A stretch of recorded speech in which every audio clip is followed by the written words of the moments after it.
Le plaisir est toujours renouvelé, mesdames et messieurs, pour être parmi vous aujourd'hui. Dans Web Presse, je reçois 4 grandes intelligences de notre pays. J'ai le réel plaisir d'être aujourd'hui avec Israël Moutala de Géopolis Magazine. Géopolis Magazine est un magazine qui est spécialisé dans les mines, les hydrocarbures et la forêt, je crois. Oui, c'est cela. Exactement. J'ai le plaisir d'être aussi avec John Lungila de Couleur Télévision. Bonjour John. Bonjour Madame Paulette. Très heureuse d'être parmi nous parce que John est à Couleur Télévision, qui est une des télévisions qui émet en clair en République démocratique du Congo. Je suis avec Joël Cadet qui présente, qui a son journal Impact News. Bonjour Joël. Bonsoir ma soeur. Et enfin, je vais terminer avec le vétéran Fidèle Moussangou. Très heureux. Voilà, aujourd'hui nous allons parler de 3 grands thèmes, mesdames et messieurs. Le plus grand, je l'ai vu dans le phare qui a été publié hier. Exim Bank bloque le contrat chinois. Comme je suis avec Fidèle Moussangou, bien, nous allons élargir un peu, comprendre un peu pourquoi est-ce que Exim Bank a bloqué le contrat chinois. Nous allons parler des consultations pour la composition du bureau de la CENI et évidemment l'accident du D107. Nous allons un peu savoir pourquoi est-ce que les Congolais continuent à mourir autant à Kinshasa. Je commence par Israël Moutala, qui fait partie des Géopolis Magazine, qui est spécialisé dans les mythes, mais je vais quand même vous lire un extrait que j'ai tiré de Wikipédia. Nous sommes journalistes, nous creusons un peu. Accord de 2007 avec la Chine. Après un voyage à Pékin du ministre des Infrastructures, Pierre Lumbi, à l'été 2007, la Chine a annoncé en septembre 2007 un accord de crédit portant sur 8,8 milliards de dollars, ayant pour objectif premier, la réanimation du secteur minier. En contrepartie de l'exploitation des ressources minières, cuivre, cobalt et or, la Chine s'engage ainsi à construire les infrastructures du pays, routes, liaisons optiques au West African Cable System, hôpitaux, universités, logements, etc. La convention de Troc prévoit 6,3 milliards d'euros d'investissement, dont 4,2 destinés au développement des infrastructures et 2,1 à la relance du secteur minier. La maîtrise d'ouvrage incombe à une société mixte, la Sicomine, dont la République démocratique du Congo détiendra 32% des parts. Les chantiers sont confiés à la China Railway Engineering Corporation et la Sino-Hydro Corporation. Le FMI a critiqué l'engagement chinois, y voyant officiellement un alourdissement de la dette publique. Des pays comme la France, sous la Belgique, voient d'un mauvais œil la présence de la Chine, craignant que les matières premières ne changent de main. Face à ces critiques et suite à la visite du président du FMI de l'époque, Dominique Strauss-Kahn, en mai 2009 à Kinshasa, les Chinois ont partiellement reculé. Aéroport de Paris rénovera ainsi l'aéroport d'Enjili qui dessert Kinshasa, tandis qu'Areva se voit confier la prospection et l'exploitation de l'uranium. Ça, c'est un extrait que j'ai tiré de Wikipédia. Alors, Israël Moutala, ce contrat, comme l'a titré le phare, Exim Bank bloque. Donc c'est la plus grande banque qui devait superviser un peu ces contrats. Qu'est-ce qui s'est passé réellement? Bon, d'abord, je rappelle que ce que vous avez lu sur Wikipédia est la réalité. L'eau a beaucoup coulé sous le pont. La réalité n'est plus tout à fait la même. Tout à fait, ok. Mais d'abord, pour revenir à cette information qui a été reprise à la une du phare d'hier, c'était une information que j'avais lue une semaine plus tôt sur le même sujet à la une de Congo News. Et donc, en lisant les deux papiers, en lisant les deux papiers justement, aussi bien à Congo News qu'au phare, ils sont revenus sur un élément essentiel que le contrat chinois, entre guillemets, parce que c'est une appellation populaire, mais le vrai nom c'est le programme de coopération sino-congolais. Donc le contrat chinois, c'est un programme qui a un problème parce que le plus grand financier, ou bien l'unique financier qui est Exim Bank, s'est retiré de ce deal. Pourquoi pratiquement il s'est retiré de ce deal? Bon, Exim Bank s'est retiré parce qu'il estime que l'absence de garantie de l'État qu'avait exigé le FMI en 2008, en 2009, n'a pas été compensé. Il voulait justement que le retrait qu'avait exigé le FMI pour désendetter la RDC avec l'initiative PPTE, que cette garantie de l'État qui était adossée au contrat avec les entreprises chinoises soit compensée dans Sicomine. Sicomine, c'est la JV qui a été créée justement, ou la joint venture qui a été créée pour garantir les prêts chinois en matière d'infrastructure.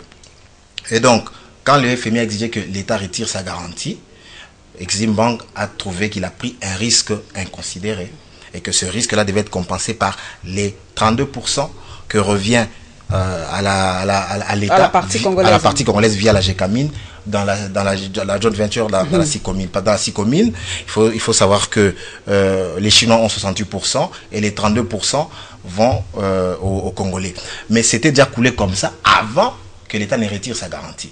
Alors, quand l'État a retiré sa garantie par rapport aux pressions du FMI, les Chinois ont estimé qu'ils perdaient et qu'ils prenaient un grand risque parce que les cours fluctuent, ils peuvent perdre de l'argent. Donc, ils ont exigé d'avoir 100% de la SICOMINE. Voilà la principale... Pourquoi l'État congolais a refusé d'octroyer les 100% à Exim Bank? Il n'a même pas eu à l'esprit de téléphoner à Joseph Kabila Kabange ou de traverser même à la nage. Ça veut dire quoi? Il y a un froid entre Beijing, Pékin et Kinshasa. Pourquoi? Parce que la lecture politique est celle-ci. Le montage de ces contrats n'a pas obéi au code des investissements.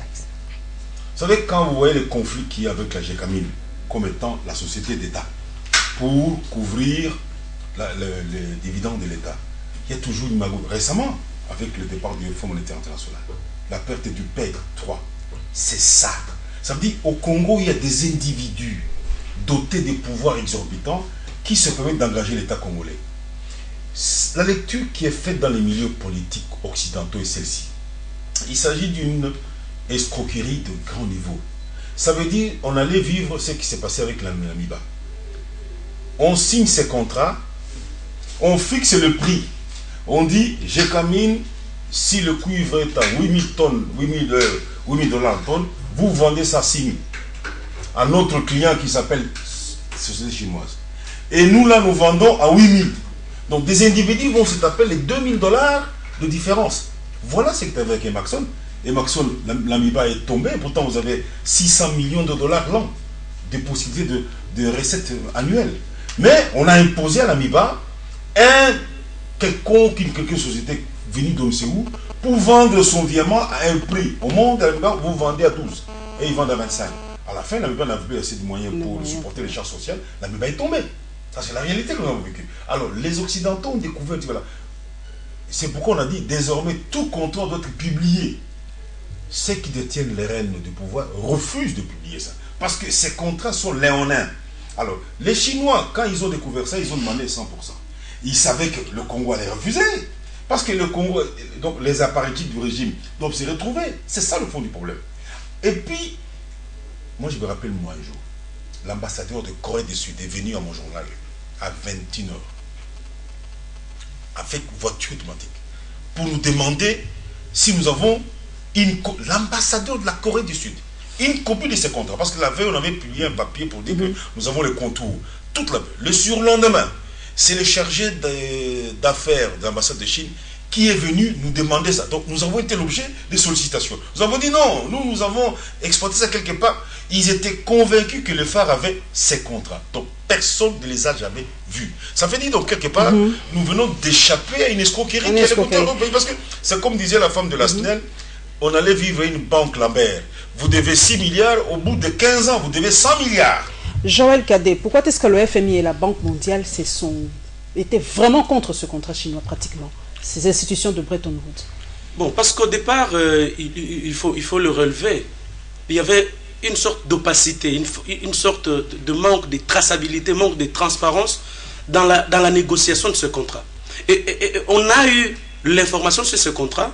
Et vous avez vu, le vétéran venait tantôt de le dire, que quand un ambassadeur peut quitter son bureau, il ne peut même pas envoyer ses propres services pour avoir accès à ce contrat. Donc vous comprendrez que il y a, et ce manque de transparence semble être une volonté délibérée de nos actuels dirigeants qui ne veulent pas que l'on sache quoi sur la négociation de certains contrats qui engagent l'avenir des générations. Ce contrat-là, pratiquement, n'était pas signé avec l'État chinois, mais avec les privés chinois. C'était un contrat signé avec les privés chinois. Ce n'était pas un contrat signé avec le gouvernement chinois. C'était les banques, je crois, 3 banques, dont la plus Bank, principale, Exim Bank, et c'est elle qui avait donné le gros du lot, mais c'était pas un contrat signé entre les deux États, c'était un contrat où un gouvernement signé avec quelques privés chinois, et dans lequel on s'est rendu La compte... question que je pose, est-ce que c'est légal de faire ça? C'est légal? C'est légal. Un gouvernement peut entrer en contact avec les même avec vous-même, individuellement. Si le gouvernement peut gagner quelque chose avec vous-même, on peut entrer en contact, on peut signer un contrat avec vous. Mais pourvu que ces contrats-là puissent apporter quelque chose au vécu de la population. Mais là, vous allez vous rendre compte que c'est comme un régime des commissions qui est déjà établi, élaboré et accepté, un système qui devient pratiquement... C'est pratiquement des individus qui tirent dividendes dans tous ces contrats, en tout cas au détriment de la population congolaise. John Ngila, est-ce que la RDC n'a pas payé le prix de la guerre entre la Chine aujourd'hui, la deuxième puissance du monde, et l'Europe aujourd'hui? Je ne le pense pas. Je ne le pense pas parce que vous savez que je crois que les amis qui ont intervenu avant moi ont tout brossé, ils ont dit l'essentiel par rapport à ces dossiers. Mais ce qu'il faut retenir, le problème n'est pas dans la signature ou la conclusion d'un contrat du genre contrat chinois avec de particuliers chinois ou avec l'État chinois. Parce que je crois qu'il y a un documentaire qui passe ces derniers temps où on nous montre un prince saoudien, il est parmi les milliardaires, les millionnaires, qui accorde, n'est-ce pas, de l'argent à des gouvernements, aux premiers ministres qui vont le voir, des personnalités importantes du pays, influents, des grandes puissances qui vont le voir pour solliciter de l'aide. Je crois que le problème à ce niveau-là ne se pose pas. Mais le problème s'est posé au niveau, comme l'a dit, la transparence. Quand on a signé ces contrats chinois, on a donné l'impression de ne pas permettre à tout le monde d'accéder à l'information. Rappelez-vous même, la classe politique à l'époque voudrait savoir les contenus de ces contrats. C'est que le gouvernement, l'État à l'époque, ne voulait pas donner. On a juste voulu passer, moi j'appelle ça un mensonge, c'est-à-dire présenter à la population de maquettes les avantages, les côtés positifs de ces contrats. Voilà, au nom de ces contrats, vous aurez des routes modernisées. Au nom de ces contrats, vous aurez des hôpitaux modernes, vous aurez des écoles modernisées. Mais on ne nous a pas dit si ils ont tenu compte des éléments importants, parce qu'il faut se conformer. Il y a des normes sur le plan international. Il y a des principes auxquels il faut répondre quand vous voulez signer un tel contrat vis-à-vis aujourd'hui de la Banque mondiale ou du Fonds monétaire international. C'est que le gouvernement à l'époque ne voulait pas faire, ce qui fait que les ambassadeurs, il n'y a pas que l'ambassadeur qu'on nous a cité, d'autres aussi voudraient avoir la copie de ces contrats, ce qui n'a pas été fait. Et donc nous condamnons parce que le départ a été déjà mauvais. Israël Moutala, j'aimerais bien savoir, est-ce que ce genre de contrats, des contrats pareils, ont-ils été signés avec d'autres pays? La Chine a-t-il fait ce genre de contrat avec d'autres pays? Ce contrat win-win, comme on le disait à l'époque. Non, je pense que le contrat congolais était plus ou moins assez particulier. Il était particulier. La RDC fait toujours des histoires à elle. Ouais, c'était un contrat particulier, mais j'aimerais quand même rétablir quand même la vérité que depuis quand même, parce que le contrat avait été signé en 2007, le contrat avait quand même été purifié. Ça veut dire que nous sommes dans un autre contexte aujourd'hui. On ne peut pas dire qu'il y a opacité sur ce contrat. Le contrat a été publié. Le contrat a même fait l'objet d'un grand débat à l'initiative pour la transparence RDC. On a fait un grand débat là-dessus. Et donc, tous les contours de ce contrat sont plus ou moins maintenant connus. Mais à l'époque, il fallait comprendre qu'on était dans deux processus différents. D'un côté, l'État courait vers un désendettement, et de l'autre, il voulait s'endetter. Voilà pourquoi est-ce que le FMI vous disait à l'État, vous avez une dette d'à peu près 9 milliards, vous voulez vous réendetter pour à peu près autant, ce n'est pas sérieux. Termine d'abord le processus de désendettement, il a demandé à l'État congolais de retirer sa garantie de ce contrat là-bas pour ne pas alourdir son service de la dette extérieure. Mais par rapport à notre souveraineté, donc les FMI et les institutions de Bretton Woods ont une certaine prépondérance, une certaine suprématie sur les États. Ils peuvent vous dicter ce que vous devez faire. Le FMI n'ont pas une certaine prépondérance sur l'État. Si les États ne sont pas conséquents, moi j'aimerais que dans notre pays, et je respecte beaucoup ici, j'aimerais les avis du professeur Kalele. Mais il faut dire qu'il faut quitter d'être embrigadé par des concepts. Le FMI est là justement, c'est pour venir en aide aux États qui sont en difficulté. Si vous n'êtes pas en difficulté, si vous n'êtes pas endetté de manière inconsidérée, vous n'aurez pas besoin du FMI. Si vous avez des politiques monétaires, des politiques financières, des politiques macroéconomiques adéquates, vous n'aurez pas besoin du FMI. Avant, on disait que le FMI était un instrument du néocolonialisme. Aujourd'hui, on voit que même les États européens qui sont en difficulté, le FMI va à leur rescousse. Comme la Grèce ou... Voilà, ça veut dire que quand vous tombez dans les mêmes conditions justement de troubles du cadre macroéconomique, le FMI interviendra pour éteindre l'incendie. Donc c'est un peu cette logique-là qui doit sous-tendre les relations internationales. Il ne faut jamais s'offusquer des relations entre un État et des agences internationales. Et les agences internationales. Il faut voir le bien fondé. Et donc, pour revenir ici au contrat chinois, j'aimerais dire que c'est vrai qu'aujourd'hui, la vraie difficulté, c'est qu'il faudrait maintenant que le ministre de Mines vienne dire aux Congolais que nous sommes où est-ce qu'ils en sont avec ce contrat-là. Parce que le problème, c'est qu'on a vu que les décaissements sont à peu près dérisoires. Et que dernièrement... Ça ne fait qu'à peine le 1/10. Exim n'a décaissé que le 1/10 de ce qu'il avait proposé. 468 millions de dollars à peine, à peu près. 100 millions ont été engloutis dans l'hôpital du Cinquantenaire. Je trouve que moi, c'est gaspillage de ressources. Je pense qu'on a fait quelques routes à gauche et à droite. Lubumbashi Kasomeno, je crois qu'on a fait une bretelle de Beni Luna, on a fait quelques routes, bref, pour 468 millions de dollars. Je pense qu'il y avait le volet de la construction de la mine, parce que quand on a revu le contrat de 9 milliards à 6 milliards, à 6 milliards 2, on a divisé cette somme-là en deux branches. 3 milliards 2 pour construire la mine, qui va aider au remboursement du prêt, et 3 milliards pour les infrastructures. Donc, pour les infrastructures, on n'a pas dépassé 500 millions de dollars. Pour la mine également, on n'a pas dépassé 500 millions de dollars. Et le gros de cet argent aussi pour la mine a été englouti dans les études de faisabilité pour savoir le nombre de minéraux, la teneur, comment est-ce qu'on va les extraire, bref, toute l'étude de faisabilité de la mine. Voilà un peu là. Alors, cette mine là-bas ne pouvait pas produire faute d'énergie. Voilà pourquoi les Chinois s'étaient aussi engagés à réhabiliter la centrale de Busanga au Katanga. Mais bon, on nous apprend justement que ce projet aussi, les Chinois viennent de se retirer de ce projet, de la centrale hydroélectrique de Busanga.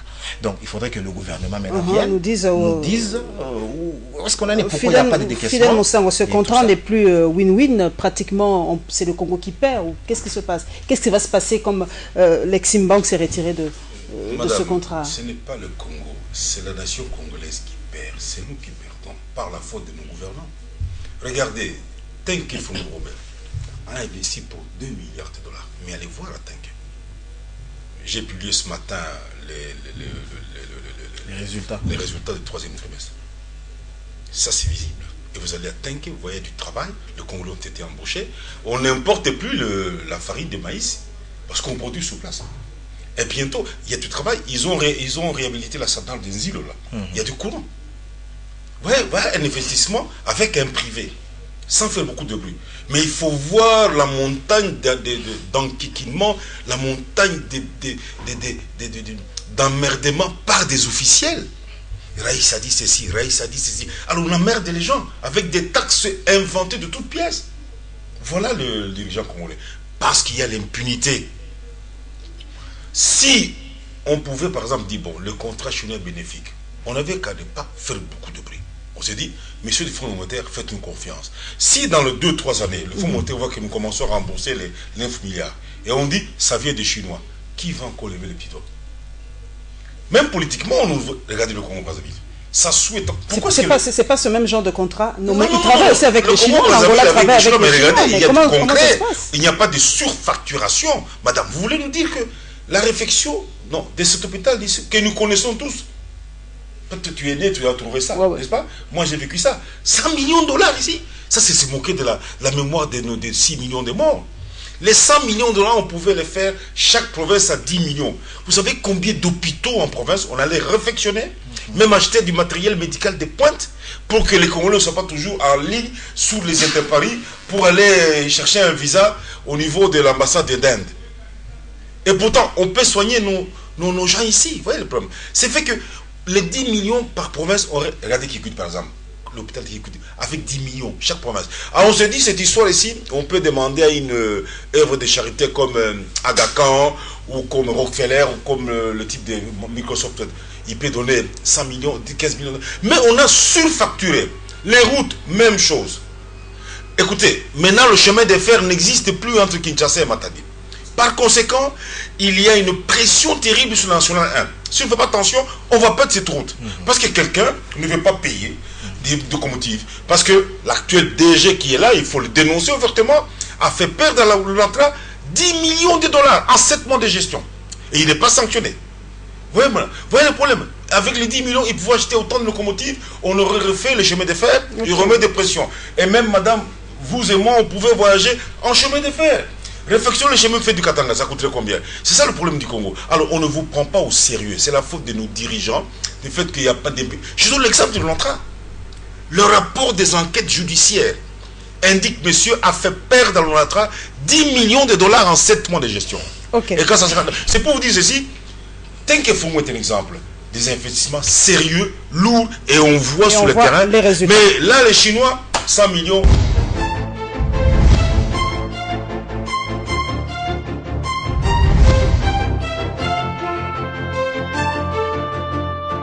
Les composantes se présentent déjà. Aubin Minaku est en train de consulter, entre guillemets, pour la composition du CENI, de la CENI. Comme on le sait, 6 seront de la majorité, 4 de l'opposition et 3 de la société civile.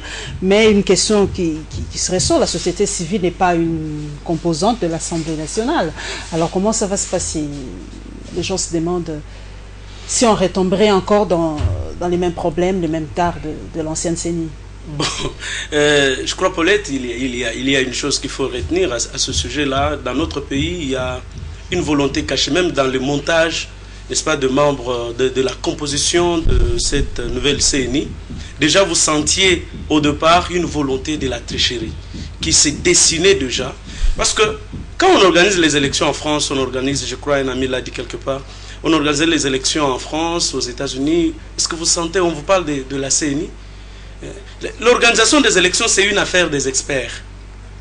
Et chez nous, on ne veut pas laisser cette affaire aux experts. On veut que le politique lui-même puisse organiser les propres élections dont lui-même est là. Comment voulez-vous que les choses avancent? Mais avant que je ne réponde à cette question, j'aimerais revenir pour répondre à une question que vous avez posée tantôt en ce qui concerne les contrats chinois. Que le contrat chinois, la RDC n'est pas une particularité. Vous pourriez partir en Zambie, de Lusaka à Kitwe, vous pourriez partir de Ndola à Lusaka. Ce sont les privés chinois qui l'ont entrepris. Et ça a été le win-win. Le comble, c'est que l'avantage en Zambie, c'est qu'on trouve des dirigeants responsables qui ont les soucis de l'avenir de leur nation. Contrairement à chez nous où l'on veut aujourd'hui et uniquement qu'aujourd'hui. Et on ne pense pas à l'avenir. Hein, c'était juste pour dire que ce n'est pas une particularité congolaise. Et partout au monde, vous ne verrez pas les gouvernements chinois, même au Congo-Brazzaville, je pense, ce n'est pas le gouvernement chinois qui a signé les contrats pour lesquels vous voyez, on est en train d'entreprendre le travaux en chantier. Donc pour revenir à la question relative à la CENI, vous sentez qu'il y a une volonté de la tricherie. Et parce que ceux qui sont au pouvoir aujourd'hui, qu'il s'agisse de ceux qui sont au Parlement, au gouvernement, et ainsi de suite, aimeraient se retrouver encore prochainement. Et en conséquence, il faudrait qu'ils aient les leurs au sein de... Je vous dis, parce qu'on peut parler aujourd'hui de la société civile, mais si on fait un pas en arrière, Ngoï Mulunda, si on doit bien les situer, il était de la société civile, c'était un membre de l'église. Abbé Malumalu, c'était la société civile. Mais vous avez vu quel résultat on nous a donné. Je crois au point où nous sommes. Si on doit être sincère avec soi-même et si on veut que l'État congolais puisse aller de l'avant, je crois, même dans la désignation des membres, qu'il s'agisse des membres venant de la majorité ou de l'opposition, il faudrait que l'on vise l'intérêt général en désignant des gens compétents, des gens d'une moralité aussi exemplaire, des gens comme les vétérans ici. Mais si on le prenait, parce que je ne vois pas, même si on vous prenait là, vous comme vice-présidente de la commission, mais quand on prend des gens pour, et ceux que l'on va désigner vont certainement chercher facilement à s'enrichir, voilà un peu les conséquences de cette volonté. John Lungila, les noms sont déjà en train de circuler, c'est Kinshasa, comme on le sait, cette fois-ci c'est Abdallah Mangala, voilà. On a dit que nous, on a eu un catholique, on a eu un protestant, ben laissons maintenant la chance aux musulmans de nous montrer peut-être une autre face, peut-être ça va bien se passer avec leur rigueur, peut-être que les musulmans vont bien... Mais je crois que ça serait une erreur grave s'il faudrait penser de cette façon-là. Vous savez que, Joël vient de le dire, que Malou Malou était de la société civile, mais aujourd'hui il est dans la délégation gouvernementale à Kampala. Il est même expert, je crois, des stratégies, quelque chose comme ça, la présidente de la République. On a eu Ngoï Moulouna qui était de la société civile, mais un cofondateur du PPRD, vous savez les résultats. Aujourd'hui on nous parle de Tchèque Abdallah Mangala, mais vous savez qu'il est vrai qu'il est aussi de la société civile, mais aujourd'hui il est dans la délégation gouvernementale aussi à Kampala qui discute avec l'M23. Et donc s'il faudrait l'Assemblée nationale, j'ai suivi les débats, on a demandé non seulement au président du bureau de l'Assemblée nationale, mais à chaque composante de faire preuve de ces principes de non-ingérence dans le choix, n'est-ce pas, des animateurs qui vont représenter chacune des composantes. On doit laisser la société civile, même si elle est multiple, confession religieuse, organisation des droits de l'homme, l'association féminine et consorts, il faut aider la société civile à s'organiser pour aboutir à un choix, le choix qui va refléter le souci ou refléter n'est-ce pas, le temps m'échappe, de la société civile, pour qu'on n'ait pas l'impression qu'il y a eu tricherie comme c'était avant. Mais si vous m'accordez 30 secondes, Madame Paulette, c'était juste pour dire, par rapport à ce que Doyen disait, il est vrai que nous avons enregistré des fautes graves et des erreurs dans la négociation des contrats chinois. La même faute s'est répercutée dans la répartition des fonds pour construire les infrastructures, les hôpitaux et consorts. Mais il ne faut pas oublier qu'on ne peut pas comparer cette coopération, cette conclusion avec les Congo-Brazzaville, parce qu'ils ont des liens historiques avec la Chine. Mais nous aussi, Mobutu est allé en Chine en 73. C'est pas pour la première fois qu'on négocie avec la Chine. Mobutu l'avait fait, on n'a pas du peuple aujourd'hui. Mais je crois que l'erreur est consommée, le vin est tiré, nous sommes obligés de le boire. Israël Moutala, il y a une certaine opinion qui pense qu'on doit arrêter avec la CENI, on doit évoluer, faire comme dans d'autres démocraties, comme en France, et bien qu'on laisse le ministère de l'Intérieur organiser les élections. Oui, mais bon, je pense que nous ne sommes pas encore... nous n'avons pas encore la maturité. Mais on en aura quand cette maturité, Israël Moutala? Mais vous savez, les dirigeants eux-mêmes, ceux qui doivent mettre en œuvre cette démocratie, vous disent que pour expliquer leurs incartades, pour expliquer leurs violations de la Constitution, pour expliquer leurs violations des droits de l'homme, qu'est-ce qu'ils vous disent? Du président au Premier ministre en passant par tous les politiciens, vous disent que non, nous sommes une jeune démocratie. C'est l'excuse. Quand ça ne marche pas, nous sommes une jeune démocratie. C'est l'excuse. Et donc, moi je pense qu'aujourd'hui, franchement, on ne peut pas confier cette tâche là-bas au ministère de l'Intérieur. Bien entendu, même la CENI dans sa configuration actuelle, elle n'offre pas toutes les garanties d'une élection crédible, transparente et ouverte à tous. Non, je ne crois pas.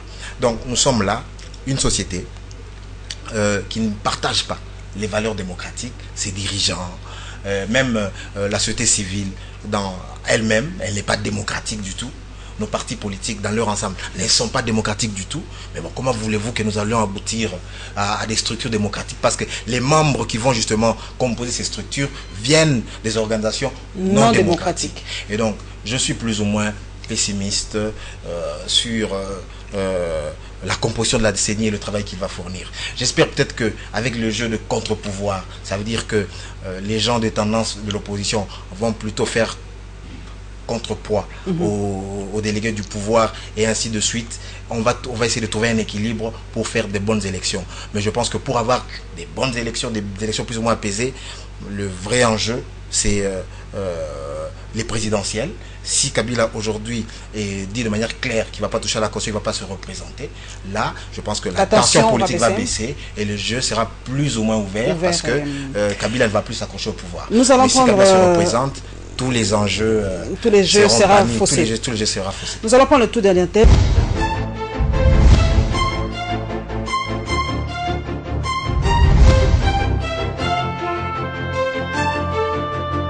Les D107, l'esprit de mort, comme on l'a suivi cette semaine, il y a eu un accident mortel, tout un D107 qui est entré, qui est entré dans la rivière Kalamo et ça fait plus ou moins 20 morts, mais on a l'impression au Fidel Moussangou que cela n'émeut pas nos autorités. Quand on regarde par exemple aux États-Unis pour 3 morts à Boston, ben, le monde s'arrête aux États-Unis. Barack Obama ça arrête toute activité pour rendre hommage aux morts américains. On a l'impression qu'aujourd'hui, les morts congolais, c'est vraiment, excusez-moi les termes, des chiens, quoi. On n'en parle pas, ça n'aime pas les autorités. Madame, le pays n'est pas gouverné. Si le pays était gouverné à l'époque de Mobutu, avant 90, en 90, Mobutu ne gouvernait plus rien. Pourquoi? Il était coincé. On l'a eu. Parce qu'il avait la carotte et la chicotte. On l'a dit, plus de chicotte, la carotte. C'est comme ça qu'il s'est mis à multiplier l'argent à gauche, à droite, le dollar, parce qu'il fallait vite corrompre quelqu'un qui doit aller voir Tshisekedi. Quelqu'un qui, si vous a dit que non, il peut multiplier les voix comme l'élection. C'est pour vous dire ceci.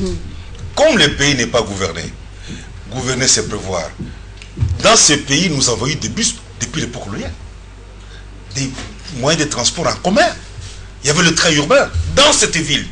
Lumbashi, Bukavu. Moi, j'étais au collège. J'allais au collège en bus. À Bukavu. À Kisangani, etc. Chez Tomali. Kinshasa, on estime à 700, 800 000 bus. Kinshasa. Alors, 1000 bus coûteraient combien au trésor public? Ici, on avait STK, on avait TCZ, on avait même Sotraz. Oui, entre le Cobalt et une société Renault. On avait des bus ici. Et les foula-foula ont disparu. Mais les foula-foula reviennent quand Sotraz est tombé. Alors on a des foula-foula. Comme il n'y a plus rien, c'est les 207. C'est les particuliers. Si le gouvernement, il y a 5 ans, 6 ans, avait compris qu'il y a un danger, avait commandé 1000 bus. Aujourd'hui, on aurait pas des... Même maintenant, là, aujourd'hui, je parle. Le soir, Kabila convoque le ministre de la Famille. Dites-moi, il entre dans l'Internet. Il y aura le prix d'un bus de telle quantité chez Mercedes. Il commande 1000 bus. Et on le livre dans les 2 mois. Et l'affaire des 207 est réglée définitivement. Pourquoi elle ne le fait pas? Deuxième élément, la réflexion du chemin de fer urbain.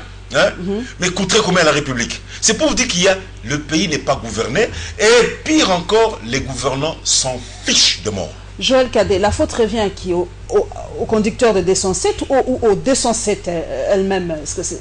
Qu'est-ce qui se passe? Ce sont les chauffeurs qui conduisent mal ou ce sont les véhicules qui sont foutus? Madame Paulette, si vous regardez l'accident de 207 là, c'est comme si nous sommes en train de prendre le serpent par sa queue. Et pourtant, il fallait le prendre par la tête.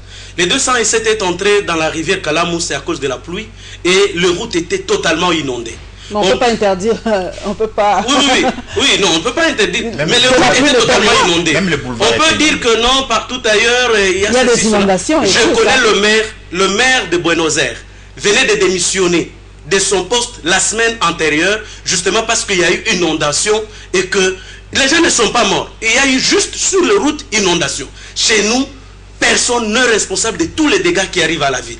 Je suis passé par chez vous ici devant, et avec ma voiture, j'étais obligé de m'arrêter, attendre 4 heures pour que l'eau diminue un peu pour passer. Chez nous, personne n'est responsable. Le confrère l'a bien dit, le pays n'est pas gouverné, le pays n'est pas administré. Parce qu'administrer et gouverner, c'est prévoir. Chez nous, c'est comme si on n'a pas de dirigeants et en conséquence, chacun pour soi. Et chacun pour soi, là, c'est alors que vous voyez les privés inonder la ville avec le 207 sur lesquels, quand ils arrivent ici, si on pouvait les laisser dans leur état initial, tant mieux. Mais on enlève les freins des pneus arrière. Et quand on enlève les freins des pneus arrière, on met les palettes.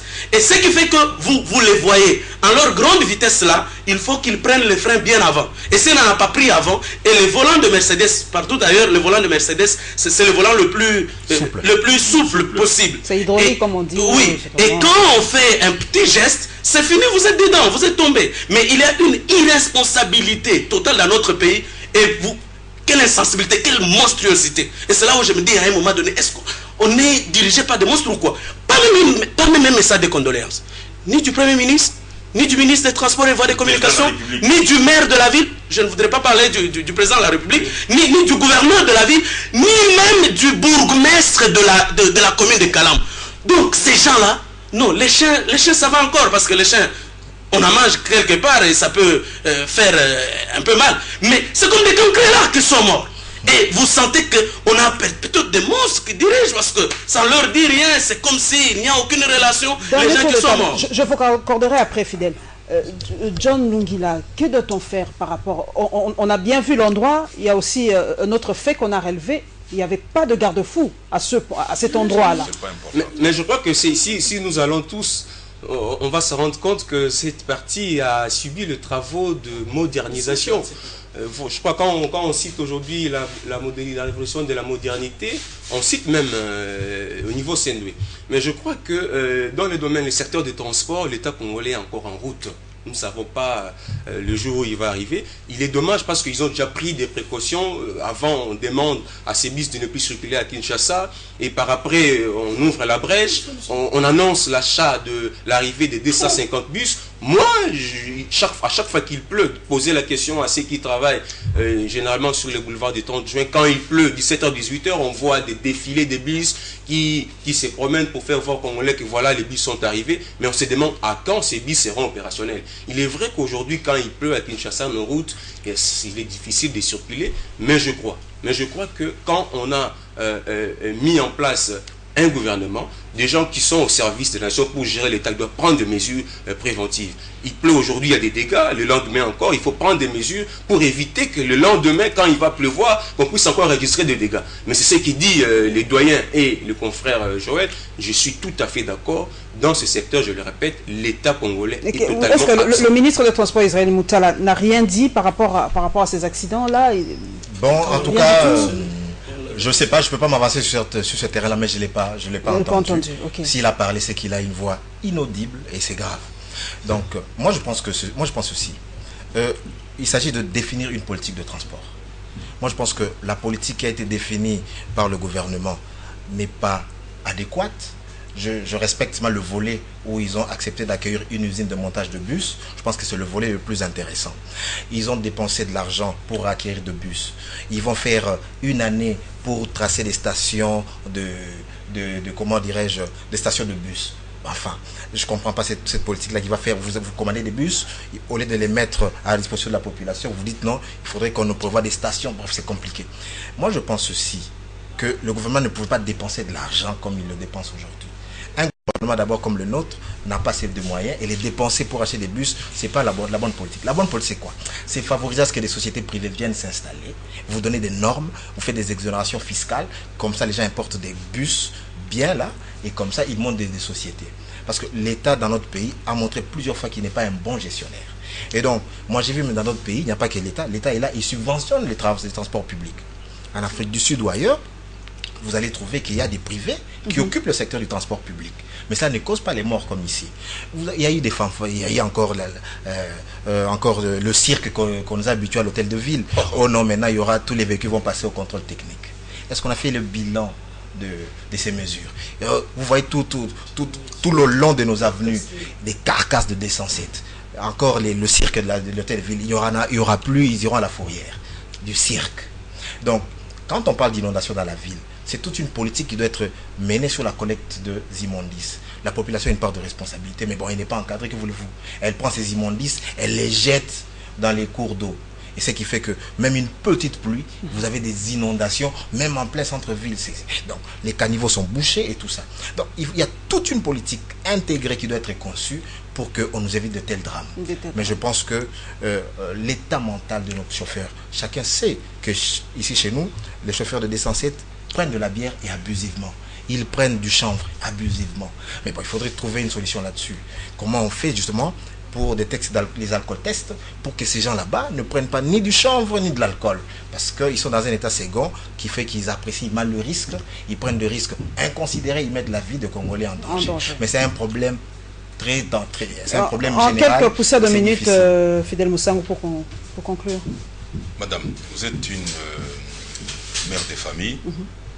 Vous avez les soucis quand vous quittez le matin de vous dire, domestique, vous allez aller au congélateur, vous allez faire ceci et préparer la page arrive. Madame, moi j'ai du mal au cœur quand ici j'ai appris à manger le thomson, le croupion de dinde et les pâtes de cochon là. C'est grave. Je n'ai pas grandi comme ça. Moi j'ai bu du lait quand j'étais à l'école primaire, à la maison j'avais du fromage qui pourrissent à l'est. Et on nous amène du croupillon de dinde. Vous voyez déjà un pays où on fait le règne des déchets d'ailleurs pour nous nourrir. Et si ces croupillons contenait un produit toxique, vous aurez des morts ici. Parmi nos enfants. Nos enfants, même les bébés. Et vous allez voir, le gouvernement ne va pas se... Parce qu'ils ne mangent pas ça. Mais on peut... Écoutez, si Kabila convoque Damso, l'aide, monsieur, je vous donne 6 mois pour commencer à construire des chalutiers sur le fleuve, où le poisson meurt par vieillesse, sous les lacs. Au bout de 6 mois, parce que Chadik est là, pour fabriquer des chalutiers. Non, mais eux, ils vont lui dire, c'est à vous, l'État. Non, l'État, c'est ça. L'initiative privée ne doit pas imposer. Non, attends, on leur dit, voilà, parce que c'est eux qui importent les croupions de dinde. Pour éviter ça, non, monsieur, nous vous donnons des exonérations en matière d'importation de produits de fabrication des bateaux. On commence par là. Nous voulons avoir ces bateaux sur le fleuve, la Tanganyika, là, nous aurons du poisson. Monsieur, les fermes pour produire des vaches, des cochons, coûterait combien? Ça peut demander quoi? Un autre Sun City 2? Non. Ça, c'est prévoir. Pour se dire, nous aurons dans une année, 2 ans, plus d'un pion d'ici. C'est comme sur le bus quand on dit là-bas. Nous avons aussi à Kinshasa des usines de montage de véhicules ici. Moi, j'ai vu ça. Au monde. Et quand au monde, ça coûte moins cher. C'est comme en Afrique du Sud. Le montage coûte parce qu'on importe des pièces. Ici, on avait General Motors, on avait Renault, Peugeot, Diffco. Et alors, le problème, on peut refaire, nous avons une culture. Ces mécaniciens existent encore. On peut importer la main de l'extérieur dès que nous avons les usines de montage. Et fini, nous aurons des bus à moins cher et à moindre coût. Voilà, mesdames, c'est vraiment l'esprit des morts. Et vraiment, je présente encore mes condoléances à ces familles parce que j'ai vu les images. Au moins, vous avez présenté les condoléances. C'était assez émouvant, c'était assez fort, c'est des images. Voir des compatriotes mourir comme ça, comme des animaux, ça fait extrêmement mal. Il faut vraiment être inhumain pour ne pas avoir mal au cœur. Voilà, mesdames et messieurs, merci vraiment pour votre fidélité à ce magazine Weapons qui a reçu aujourd'hui, vous l'avez senti, des grandes intelligences. Nous avons parlé des sujets vraiment assez techniques, les mines par exemple.